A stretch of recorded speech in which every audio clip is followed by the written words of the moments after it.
Today I am taking you behind the hoop of one of my latest finishes. This is my color palette stitch sampler. You can see there's lots of shine. Let me show you the behind the hoop guts first. Okay, so here we go. Lots going on back here, lots of threads. You can tell that I used a lot of thinner threads because a lot of the stitches are beads and sequins, and so the embroidery was not seen, and so I could use a thinner thread with that. And then I used some thicker threads here. So let me show you the front again. So this is one that I had showed the color palette as I was picking it out, and so a lot of these supplies might look familiar to you. Let me show it to you from the side. You can see there's lots of dimension. And this part in the center is really cool. You can see it's kind of flexible. It moves around. So what I used for that, and I have it right here, the sequins that I used, I had found these at Michael's and I shared them with you before, but they were these sequins. You can see they're circular and they have just 2 holes in them. And so what I did is I started with a sequin and then I added 2 beads, put another sequin on, 2 more beads, and I kept going with that until I finished, and it looks like this. You can see the beads in there. I thought that was super cool. I wanted to use those beads for something and I wasn't sure, or the sequins for something, and I wasn't sure what, but I really like them. These small lucite flowers were sent to me by John Bead Company, and I just think they're adorable.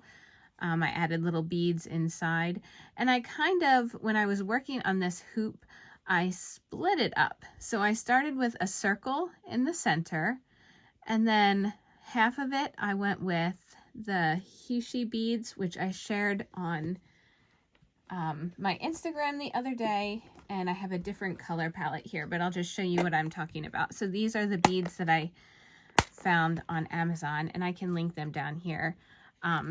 So obviously I didn't use these colors here, but these are the type of beads. They're super lightweight.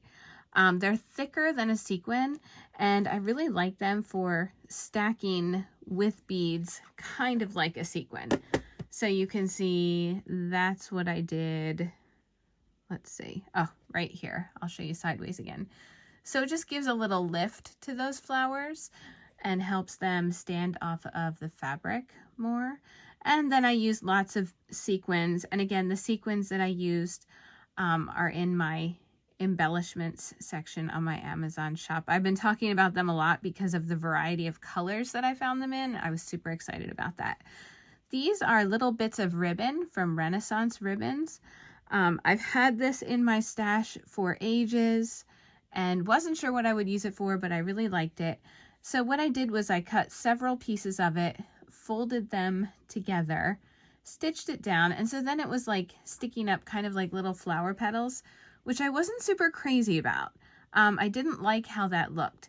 And so then I went back again and I added the beads kind of scattered throughout on top of the ribbon, and I really like the effect that it gives, because at first glance you can't tell that it's ribbon, and then you look closer at it and you can see, oh yeah, it is ribbon.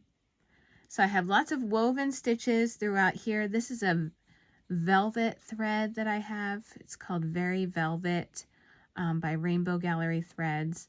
And then in these 2 sections, I had blocked off several sections around the outer edge. In these 2, I just wanted to give it extra shine and dimension, and so that's where I added stacks and stacks of beads. So here is the whole hoop from the side. The fabric that I used is from Andover Fabrics. It's their Century Solids fabric. And so this is the first in my series of color palette stitch samplers. And if you follow along on my Instagram, you'll see the next color palette as I pick out my supplies, and then I will share it here with you when it is all finished. So I hope you enjoyed this. Happy stitching!